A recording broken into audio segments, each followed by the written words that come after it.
Hello, ഇന്ന് ഞങ്ങൾ cousins എല്ലാവരും കൂടി ഫിഷിംഗ് ഫ്ലിക് സെബിൻ മച്ചാൻ ഫേമസ് ആക്കിയ കൈപ്പുഴ കാറ്റിലാണുള്ളത്. ഉദ്ദേശം വേറൊന്നുമല്ല, സെബിൻ മച്ചാൻ്റെ മെയിൻ ഐറ്റമായ മീൻപിടുത്തം തന്നെ. ഞങ്ങളുടെ കയ്യിൽ 3 കൈച്ചൂണ്ടയും ഒരു മെഷീൻ ചൂണ്ടയുമാണുള്ളത്. പിന്നെ ഞങ്ങൾ ആരും പ്രൊഫഷണൽ ചൂണ്ടയുടെ ടീംസ് അല്ലാത്തതുകൊണ്ട് അതിൻ്റെതായ കുറവ് നന്നായിട്ടുണ്ടായിരുന്നു. പിന്നെ അമരത്തിലെ മമ്മൂട്ടിയെയും ചെമ്മീനിലെ സത്യൻ മാഷിനെയും മനസ്സിൽ ധ്യാനിച്ച് ഞങ്ങൾ ഞങ്ങളുടെ പണി തുടങ്ങി. തുടക്കം നല്ല ശോകമായിരുന്നു. ഈ പാടത്ത് മീനുണ്ടോ എന്ന് പോലും സംശയമായിപ്പോയി. പക്ഷെ ഈ ഒരു ഏരിയയുടെ ആംബിയൻസ് ഒരു രക്ഷയുമില്ല.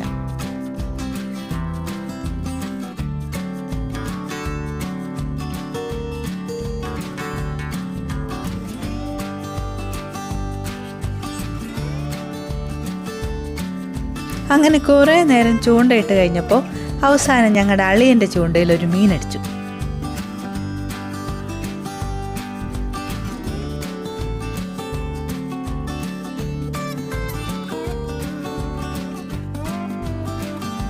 ദേവനാണ് ഞങ്ങളുടെ ചിങ്കൂട്ടൻ. സുധേട്ടൻ്റെ അനന്തരവനാണ്. അവൻ്റെ അച്ഛന് മീനടിച്ചപ്പോൾ അവൻ്റെ ഒരു സന്തോഷം കാണേണ്ടതായിരുന്നു.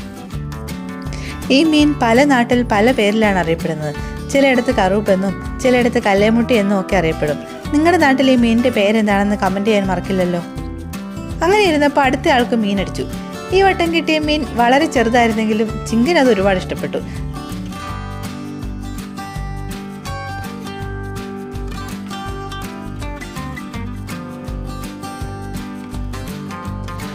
അങ്ങനെ ഇരുന്നപ്പോഴാണ് തെങ്ങിൻ്റെ മുകളിൽ നിന്നൊരു ടാപ്പിംഗ് സൗണ്ട് കേട്ടത്. ശ്രദ്ധിച്ചപ്പോഴാണ് മനസ്സിലായത് ഗിരിച്ചേട്ടൻ തെങ്ങി എത്തുന്നതാണെന്ന്. ഗിരിച്ചേട്ടൻ്റെ അനുവാദത്തോടെ ഞങ്ങൾ ആ വീഡിയോ കുറച്ച് പിടിച്ചു. വീഡിയോ പിടിക്കുന്നത് യൂട്യൂബിലിടാനാണെന്ന് പറഞ്ഞപ്പോൾ ലാലേട്ടൻ സ്റ്റൈൽ ഒരു ചിരിയും ഗിരിച്ചേട്ടൻ പാസ്സാക്കി.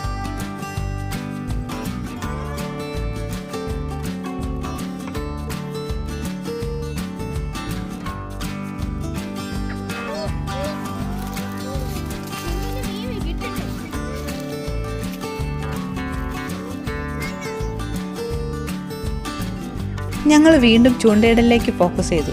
പക്ഷേ എത്ര ശ്രമിച്ചിട്ടും മീനൊന്നും ചൂണ്ടയിൽ കൊത്തുന്നേ ഇല്ലായിരുന്നു. അങ്ങനെ അവസാനം ഞങ്ങൾ പ്ലാനിൽ ചെറിയൊരു മാറ്റം വരുത്തി ഇങ്ങോട്ട് പോന്നു. ഇതാണ് ഞങ്ങളുടെ വൈക്കത്തെ മീൻ ചന്ത. കോട്ടയം ജില്ലയിൽ തന്നെ മീൻ ഏറ്റവും ലാഭത്തിൽ ലഭിക്കുന്ന ഹോൾസെയിൽ മാർക്കറ്റാണിത്. ഇവിടെ ഹോൾസെയിൽ വിൽപ്പന നടക്കുന്നത് വെളുപ്പിനെ 4 മുതൽ 7 വരെയും ഉച്ചയ്ക്ക് 12:30 മുതൽ 2 വരെയുമാണ്. ഈ സമയത്തായിരിക്കും നമുക്ക് നല്ല ലാഭത്തിൽ മീൻ വാങ്ങാൻ പറ്റുന്നത്. അത് കഴിഞ്ഞാൽ പിന്നെ റീറ്റെയിലേഴ്സ് ആയിരിക്കും അവിടെ മീൻ വിൽക്കുന്നത്. അപ്പോൾ വിലയിൽ ചെറിയ വ്യത്യാസം വരും. കോട്ടയംകാർ പൊതുവെ കടൽ മത്സ്യങ്ങളോടൊപ്പം അല്ലെങ്കിൽ കടൽ മീനിനേക്കാൾ കൂടുതൽ പുഴ മത്സ്യങ്ങൾ ഇഷ്ടപ്പെടുന്നവരാണ്. അതുകൊണ്ട് തന്നെ ഒരുപാട് പുഴമീനുകൾ നമുക്കിവിടെ കാണാൻ സാധിക്കും.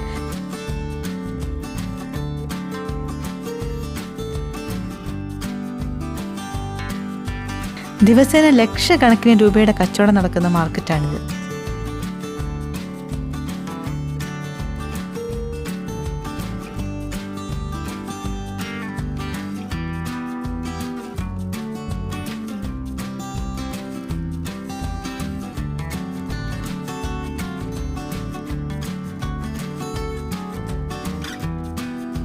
പുഴമീനുകളുടെ കാര്യം പറഞ്ഞപ്പോൾ പറയാൻ മറന്നുപോയൊരു കാര്യമുണ്ട്.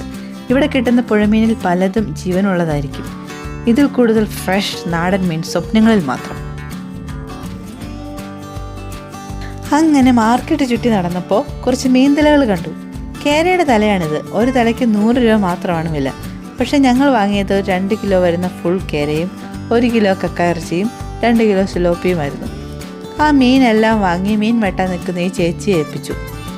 മാർക്കറ്റിന് പിറകിൽ മീൻ വെട്ടി ക്ലീനാക്കി കൊടുക്കലാണ് ഇവരുടെ ജോലി. അതിനവർ വാങ്ങുന്ന കൂലി വളരെ കുറവുമാണ്. ഇവരുടെ മീൻവെട്ടൽ കാണുമ്പോൾ ശരിക്കും നമുക്ക് തോന്നിപ്പോകും മീൻവെട്ടൽ വളരെ ഈസിയാണെന്ന്. പക്ഷെ നമ്മളൊന്ന് ട്രൈ ചെയ്യുമ്പോഴായിരിക്കും ഇതിൻ്റെ ബുദ്ധിമുട്ട് മനസ്സിലാക്കുക.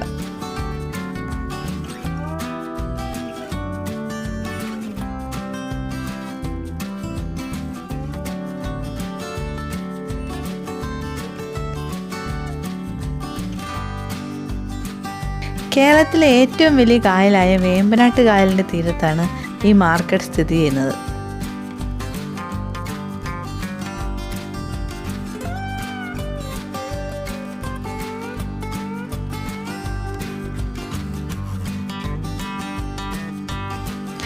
അങ്ങനെ ചേച്ചി കേര വെട്ടിക്കഴിഞ്ഞ് സിലോപ്പി കട്ടിങ്ങിലേക്ക് കടന്നു. എന്തായാലും ചേച്ചി അതും ഞൊടിയിടയിൽ വെട്ടി സെറ്റാക്കി തന്നു.